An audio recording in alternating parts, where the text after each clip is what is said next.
జై శ్రీరామ్. అందరికీ నమస్తే అండి. నేను మీ గోదావరి ఆడబడుచుని. ఈరోజు మనం చూడబోయే వీడియో ఏంటంటే శ్రీ కనక మహాలక్ష్మి అమ్మవారి జాతర మహోత్సవం అండి. ఈ ఆలయం కోనసీమ ముఖద్వారమైన రావులపాలెం మండలం ఓబలంక గ్రామంలో ఉందండి. ఈ కనక మహాలక్ష్మి అమ్మవారి జాతర మహోత్సవం ప్రతి సంవత్సరం జ్యేష్ఠ శుద్ధ పౌర్ణమి రోజున నిర్వహిస్తారండి.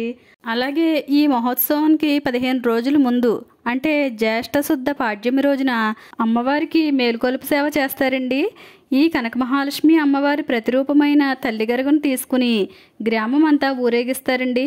ఈ తల్లిగరగను మేలుకొలుపు రోజు మొదలుకొని ఈ 15 రోజులు కూడా ప్రతిరోజు సాయంత్రం 8 గంటలకు శ్రీ కనక మహాలక్ష్మి అమ్మవారి పుట్టినిల్లైన కాపులింటికి తీసుకుని వచ్చి మొదటి నివ్వాళి తీసుకుని హారతిని తీసుకున్న తర్వాతే ఈ గ్రామంలో ఊరేగుతుందండి.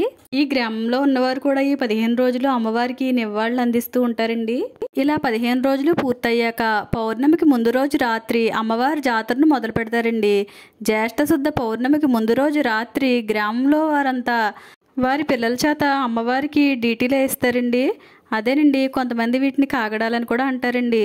జాబ్ నిమిత్తం పొరుగురులో ఉన్నా సరే ఈ కనక మహాలక్ష్మి అమ్మవారి జాతరకు తప్పనిసరిగా ఈ ఓబలం గ్రామం వస్తారండి. సాయంత్రం 4 గంటలకు మొదలై ఈ డీటీలు కార్యక్రమం తరువాత భక్తులందరూ అమ్మవారిని దర్శించుకుంటారండి. సాయంత్రం 6 గంటల తర్వాత గుడి దగ్గర అసలు ఖాళీ అనేదే ఉండదండి. గుడి చుట్టూ కూడా జనంతో నిండిపోయి ఉంటుందండి. ఆ రోజు రాత్రి కూడా శ్రీ కనక మహాలక్ష్మి అమ్మవారి ప్రతిరూపమైన తల్లి గరగను ఇంకా ఇతర గరగలను తీసుకుని గుడి దగ్గర మాదిగ డప్పులతో, మంగళ వాయిద్యాలతో, బుట్ట బొమ్మలతో, శక్తి వేషాలతో, డీజే శబ్దాలతో, అత్యంత సుందరమైన మందు కాల్పుతో, పెద్ద ఎత్తున బాణసంచా కాల్పులతో, గరగ నృత్యాలతో చూడ్డానికి 2 కళ్ళు సరిపోవండి. ఈ గుడి ప్రాంగణం అంతా సందడితో నెలకొంటుందండి. ఇలా 10 గంటల వరకు గుడి దగ్గర చేసి ఆ తర్వాత తల్లి గరగను ఒకవైపు, ఇతర గరగలను సంబరాన్ని మరోవైపు తీసుకుని ఊరంతా ఊరేగుతారండి. ఈ విధంగా తల్లి గరగను ఊరేగించి గుడిలో పెట్టేసరికి తెల్లవారుజామున 2 గంటలు అవుద్దండి. మళ్ళీ తెల్లవారుజామున 5 గంటలకు తల్లిగరగైన అమ్మవారికి చీరను ముసుగేసి బ్రాహ్మల ఇంటికి తీసుకెళ్తారండి. అక్కడ బ్రాహ్మలకు అమ్మవారిని చూపించిన తర్వాత తీసుకుని వచ్చి మళ్ళీ గుళ్ళో పెట్టేస్తారండి. ఇలా గుళ్ళో పెట్టేసరికి తెల్లవారు 5:30, 6 ఆ సమయం అవుతుందండి. అంటే పౌర్ణమి రోజు ఉదయం 6 గంటలకు శ్రీ కనక మహాలక్ష్మి స్వరూపమైన తల్లిగరగను తీసుకుని పొలిమేరల చుట్టూ, అంటే గ్రామానికి 4 పొలిమేరలు ఉంటాయి కదండి, ఆ 4 పొలిమేరల చుట్టూ కూడా కుంభాలు వస్తారండి. కుంభం పోసాక వెనతిరిగి చూడకుండా ఎదరికెళ్ళిపోతారండి. ఇలా 4 కుంభాలు పోసి అప్పుడు అమ్మవారిని మళ్ళీ తీసుకొచ్చి గుళ్ళో పెట్టేస్తారండి. ఇలా 4 పొలిమేరల చుట్టూ కుంభాలు పోయడానికి అర్థం ఏంటో తెలుసా అండి? పొరుగు గ్రామ దేవతలు ఈ ఊర్లోకి ప్రవేశించకుండా అమ్మవారే స్వయంగా ఆ దేవతలందరికీ ఆ కుంభాల్లో పోసే నైవేద్యాన్ని పంచిపెట్టుకుంటారటండి. ఆ కుంభాలు పోయడం పూర్తయిన తర్వాత అమ్మవారిని గుళ్ళో పెట్టేసిన తర్వాత అమ్మవారి అత్తింటి వారైన రెడ్లు ఈ అమ్మవారికి చీర సారే పట్టుకొచ్చి పెడతారండి. అలాగే ఎక్కడికి తీసుకెళ్ళినా ఈ తల్లిగరగను కుమ్మరివారు మాత్రమే తీసుకెళ్తారండి. ఇలా గుడి దగ్గర ఈ కార్యక్రమాలన్నీ పూర్తయిన తర్వాత ఈ గ్రామంలో ఉన్న వారందరూ కూడా అమ్మవారికి నైవేద్యాలు సమర్పించుకుంటారండి ఇంటి దగ్గరే. అలాగే ఉదయం 11 గంటలకు అమ్మవారిని ఇంకా మిగిలిన గరగలను చీరలు పెట్టుకుంటామని మొక్కుకున్న వారు ఉంటారు కదండి, వాళ్ళందరింటికి కూడా తీసుకుని వెళ్తారండి. ఇప్పుడు మీరు చూస్తున్న విధంగానే ఇలా గ్రామం అంతా కూడా ఎవరెవరైతే మొక్కుబడులు మొక్కుకున్నారో వారింటి దగ్గరల్లా ఇలా పాన్పు వేస్తారండి. పాన్పు వేసి అమ్మవారికి చలివిడి పానకాల నైవేద్యాలు పెడతారండి. ఇంకా చీర వడిబియ్యం కూడా పోస్తారండి.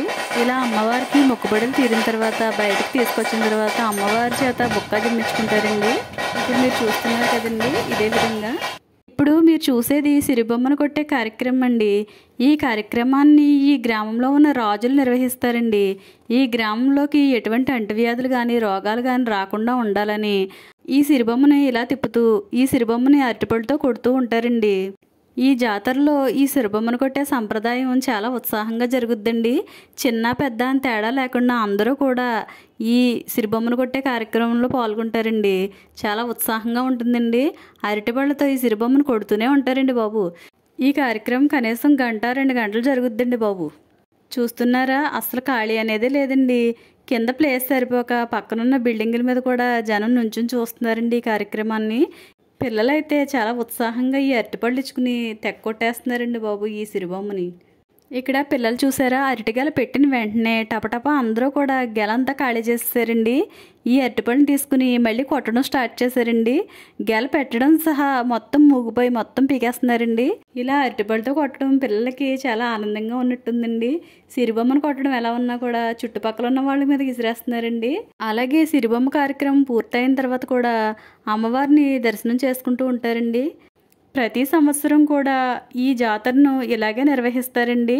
ఈ అమ్మవారికి ఈ జాతర 150వ జాతర అండి. అలాగే ఈ సిరిబొమ్మను కొట్టే కార్యక్రమం పూర్తయిన తర్వాత సాయంత్రం అంటే పౌర్ణమి రోజు సాయంత్రం మళ్ళీ అమ్మవారి ప్రతిరూపమైన తల్లిగరగను తీసుకుని రాత్రి 8 గంటలకు అమ్మవారి పుట్టిల్లైన కాపులింటికి తీసుకెళ్తారండి. అమ్మవారు పుట్టింటికి వెళ్ళేటప్పుడు ఎంతో ఆనందంతో పరుగులు పెడుతూ వెళ్తుందండి. ఎవరైనా అంతే కదండి, పుట్టింటికి వెళ్ళేటప్పుడు ఎంతో ఆనందంగా వెళ్తారు కదండి. అలాగే అమ్మవారు కూడా వెళ్ళేటప్పుడు ఎంతో ఆనందంగా పరుగులు పెడుతూ వెళ్తారండి. సిరిబొమ్మను కొట్టే సమయంలో ఒకసారి అమ్మవారిని మనం కూడా దర్శించుకుని వద్దామండి. చూస్తున్నారా, శ్రీ కనకమహాలక్ష్మి అమ్మవారు. ఈ ఓబలంక గ్రామం వారందరూ మాలచ్చమ్మ అని పిలుచుకునే ఈ తల్లి చల్లని తల్లండి.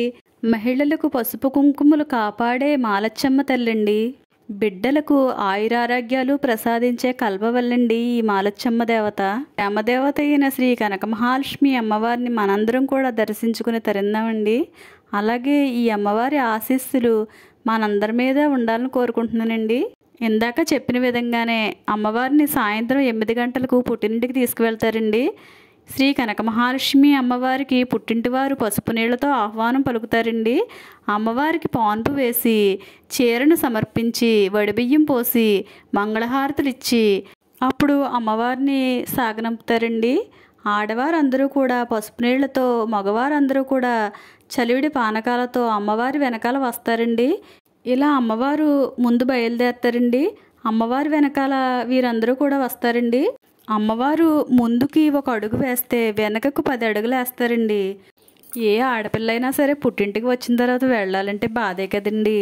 అమ్మవారు చీర కట్టుకున్న తర్వాత 1 అడుగు ముందుకేస్తారండి, మళ్ళీ 10 అడుగులు వెనక్కేస్తారండి.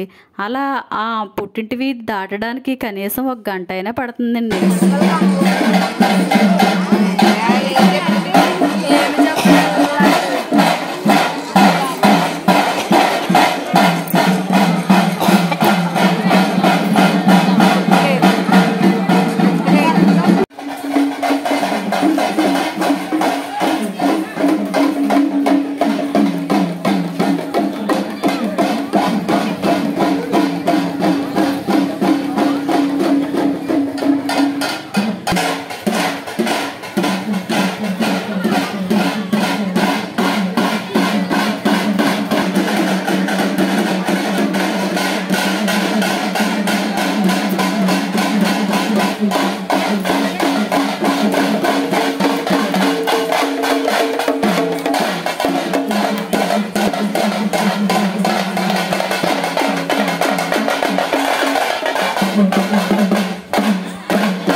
ఇలా అమ్మవారు ఆ వీధి దాటి ముందుకు వెళ్ళిన తర్వాత ఆడవారందరూ తీసుకుని వచ్చిన పసుపు నీళ్లను ఆ వీధి మొగలో పోసి వెనక్కి వెళ్ళిపోతారండి. కాపులు మగవారందరూ కూడా అమ్మవారి వెనకాల సలిమారు తీసుకుని గుళ్ళోకి వెళ్తారండి. ఇలా అమ్మవారి ఊరేగింపుతో చలివిడి పానకాలతో చీరా సారితో అమ్మవారిని గుళ్ళో పెట్టేసి అందరూ కూడా గుగ్గులం పొగ వేసుకుని నమస్కరించుకుని తిరిగి ఇంటికి వెళ్ళిపోతారండి. అప్పుడు అమ్మవారి ఆలయంలో ఎదురుగా కడిగి ముగ్గు పెట్టి ఒక చీరను పరిచి అమ్మవారి స్వరూపమైన తల్లి గరగను తీసుకొచ్చి ఆ చీరపైన కూర్చొని పెడతారండి. ఆ తర్వాత అక్కడ అమ్మవారికి కుంభం పోస్తారండి. ఆ కుంభంలో 5 గారెలు కానీ లేక 11 గారెలు కానీ లేదా 21 గారెలు కానీ అమ్మవారికి నైవేద్యం పెడతారండి. ఇలా పెట్టిన తర్వాత అమ్మవారికి పోతుని వేస్తారండి. ఇక్కడ పోతుని వేసేది చాకలవారండి. పోతుని వేయడం అనగానే మేకపోతునో గొర్రెపోతునో వేసేస్తారనుకుంటున్నారేమోనండి. అస్సలు కాదండి. శ్రీ కనక మహాలక్ష్మి అమ్మవారి గుడి ప్రాంగణంలో ఎక్కడా కూడా రక్తపాతం జరగదండి. అమ్మవారికి రక్తం పారడం ఇష్టం లేదండి. పూర్వం ఎప్పుడో ఒకసారి అమ్మవారికి కోడినో మేకనో కోసారటండి. ఆ సంవత్సరం అంతా కూడా గ్రామం అంతా కూడా వ్యాధుల బారిన పడిపోయారటండి. అప్పటి నుంచి కూడా అమ్మవారికి ఇలా పోతులను వేయడం కోడిని కోయడం ఇలాంటివి ఏవీ లేవండి. అయితే ఇందాక పోతును వేయడం అన్నావు కదా అని మీరు అనుకోవచ్చండి. ఇక్కడ పోతు అంటే గుమ్మడికాయ అని అర్థమండి. ఇలా ఈ గుమ్మడికాయను కొట్టాక అమ్మవారికి మళ్ళీ గుగ్గులం దూపం వేసి అమ్మవారికి అక్కడే ఉయ్యాలు వేసి ఊపుతూ జోలపాట పాడి పవళింపు సేవ చేస్తారండి. ఇలా చేసి అమ్మవారిని గుడిలో పెట్టి తలుపులు మూసేస్తారండి. ఇలా అందరూ కూడా వెళ్ళిపోయిన తర్వాత ఈ కుంభంలో పోసిన అన్నాన్ని అమ్మవారు తన అక్క చెల్లెళ్ళకు ఇంకా తన తమ్ముడైన పోతురాజును పిలిచి వారందరికీ కూడా పంచుతారటండి. ఇలా ఎక్కడితో శ్రీ కనక మహాలక్ష్మి అమ్మవారి జాతర మహోత్సవం ముగుస్తుందండి. ఇదే విధంగా గత 150 సంవత్సరాల నుండి ఈ జాతర మహోత్సవాలు నిర్వహిస్తున్నారండి. ఈ అమ్మవారి జాతరలో కులమత భేదం లేకుండా అన్ని కులాల వారు పాల్గొంటారండి. అన్ని కులాల వారు కలిసి చేసే ఈ కనక మహాలక్ష్మి అమ్మ జాతర చూసి తరించాల్సిందేనండి. శ్రీ కనక మహాలక్ష్మి అమ్మవారి దీవెనలు ఈ ఓబలంక గ్రామ ప్రజలతో పాటు మనందరి మీద కూడా ఉండాలని చెప్పి మనస్ఫూర్తిగా కోరుకుంటున్నానండి. అలాగే ఈ వీడియో మీకు నచ్చినట్టయితే తప్పకుండా లైక్ చేయండి. ఇంకా సబ్స్క్రైబ్ చేసుకోలేదండి అయితే వెంటనే సబ్స్క్రైబ్ కూడా చేసుకోండి. మీ ఫ్రెండ్స్కి ఇంకా మీ బంధువులకి కూడా షేర్ చేయండి. జై శ్రీరామ్.